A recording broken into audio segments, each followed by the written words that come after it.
Hoy, en Antena Noticias, cae presunto asesino del tiburón. México presenta denuncia contra Ecuador. Polémica por reforma al fondo de pensiones. Francia se prepara para una guerra de alta intensidad. Además, Antena al momento.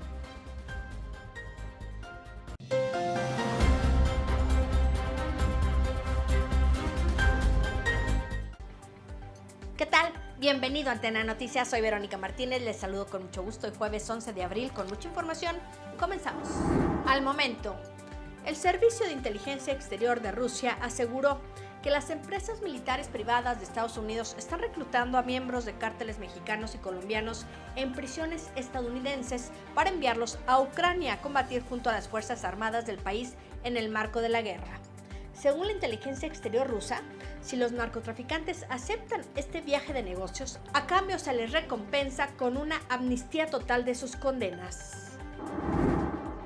Rodolfo Fofo Márquez fue vinculado a proceso por el cargo de tentativa de feminicidio, por lo que deberá permanecer preso en el penal de Barrientos en el Estado de México. Llorando, Rodolfo trató de hablar en 3 ocasiones durante esta audiencia, pero fue hasta el final de la audiencia que pudo hacerlo y desesperado relató que prefería morir en la silla eléctrica a vivir en el penal de Barrientos, en donde afirmó que su cabeza ya tiene precio.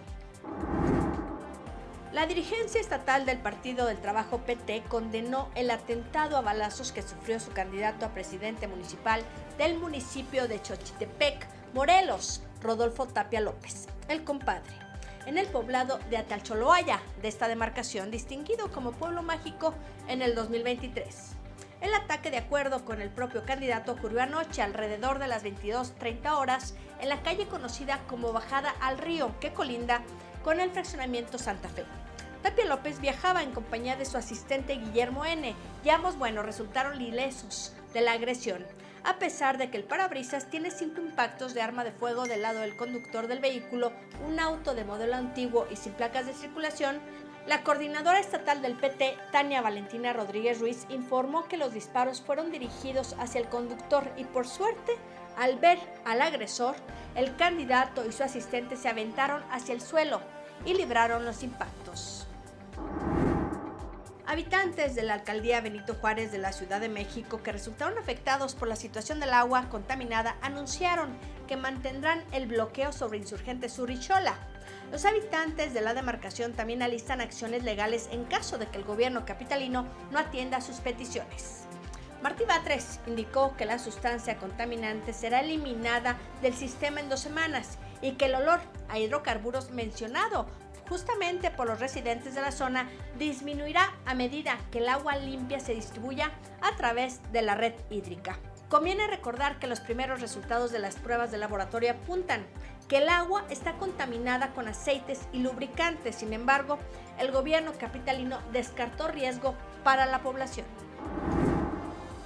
El mundo del deporte y la NFL recibió un fuerte golpe, esto al confirmarse la muerte de O.J. Simpson, tras complicaciones del cáncer que padecía. El exjugador de fútbol americano, que se vio envuelto en la polémica al ser acusado y finalmente absuelto de los asesinatos de su ex esposa y su amigo en 1994, murió a los 76 años. Descansa en paz.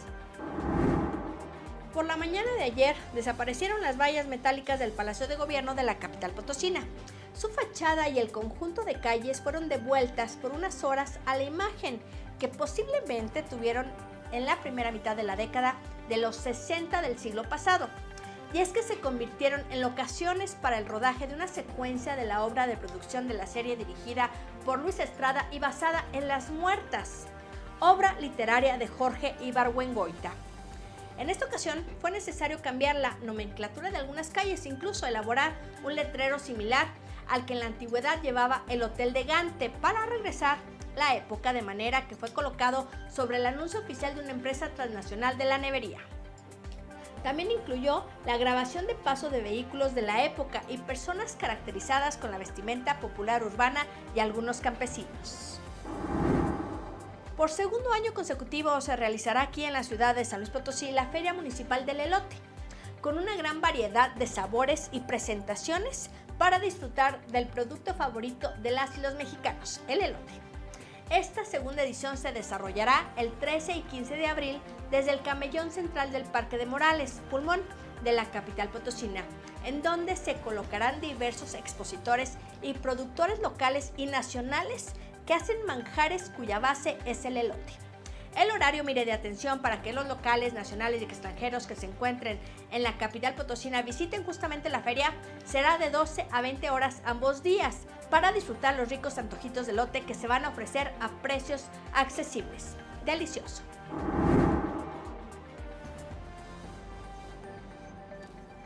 La noche de este miércoles, la Secretaría de Seguridad y Protección Ciudadana de San Luis Potosí informó la captura del Diablito, presunto asesino de Fernando Medina, alias El Tiburón, el hombre que hace ya varios meses golpeó a un joven trabajador de un Subway aquí en la capital. De acuerdo al reporte, fue la tarde de este miércoles cuando elementos de la Guardia Civil del Estado lograron capturar a Leonardo N., mejor conocido como El Diablito, luego de que este se desplazaba en un vehículo con vidrios polarizados, situación que despertó el interés de los oficiales que le marcaron el alto.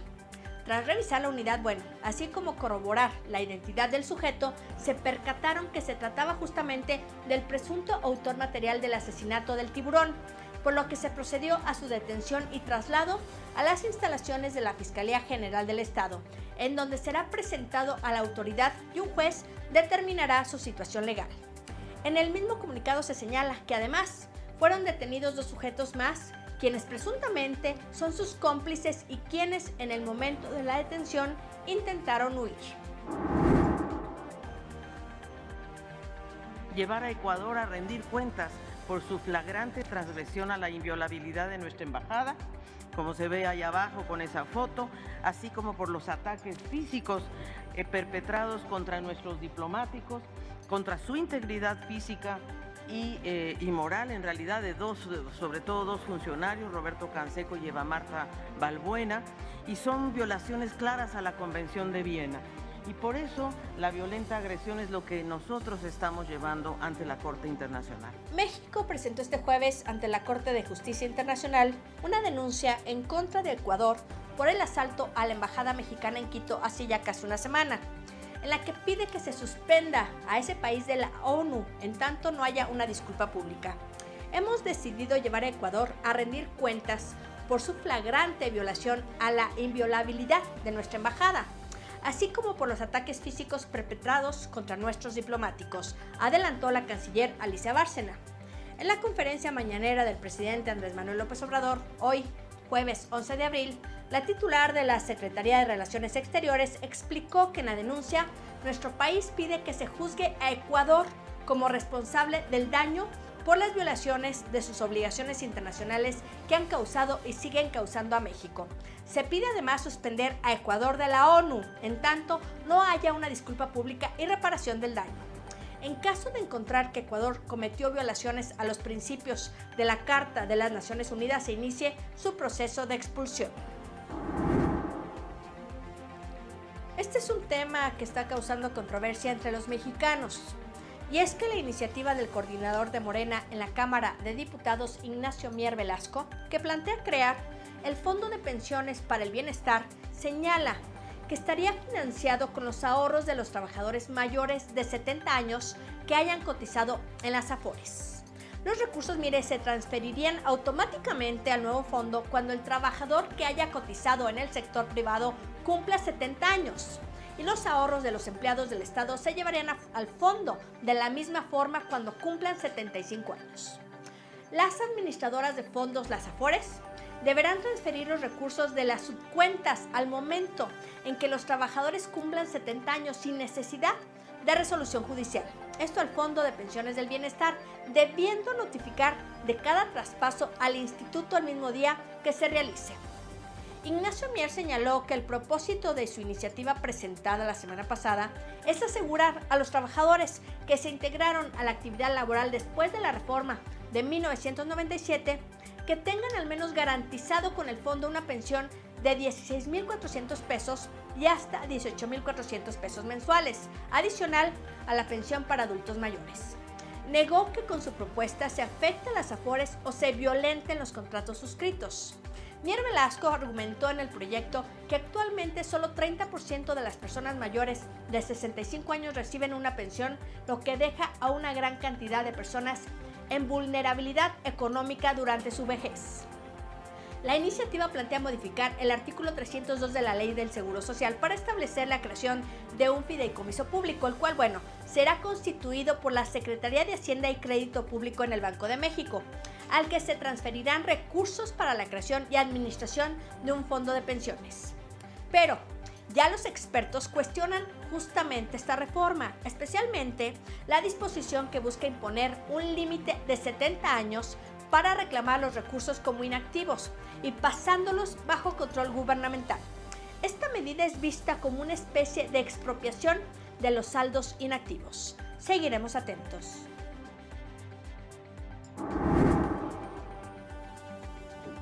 Ayer le adelantamos sobre el jefe del Estado Mayor italiano que ha advertido del peligro que amenaza a Europa, por lo que el país prepara su ejército ante una posible guerra. Bueno, pues ahora la Marina francesa también está mejorando su preparación para posibles conflictos de alto riesgo debido a la escalada de las tensiones globales. La Armada está cambiando su enfoque de entrenamiento de las operaciones policiales tradicionales a la preparación para la guerra de alta intensidad. La Marina francesa está experimentando una transformación significativa en su régimen de entrenamiento. Y es que según Jacques Maillard, almirante de división, la Armada se está preparando activamente para posibles escenarios de combate naval, lo que refleja las amenazas que se han intensificado en el actual panorama geopolítico. Siendo la única nación de la Unión Europea con un portaaviones de propulsión nuclear, Francia se está preparando para su grupo de combate de portaaviones, que incluye submarinos nucleares, fragatas y aviones de combate Rafale, para una misión en el mar Mediterráneo. El cambio en la formación subraya las preocupaciones sobre las acciones agresivas de países como Rusia y actores no estatales en las vías navegables estratégicas. Señales de alarma. Estaremos pendientes. Siga minuto a minuto toda la información más importante de San Luis Potosí, México y el mundo a través de esta plataforma de Antena San Luis. A nombre de todo el equipo de Antena Noticias, agradezco como siempre su compañía. Soy Verónica Martínez. Excelente jueves. Cuídense mucho.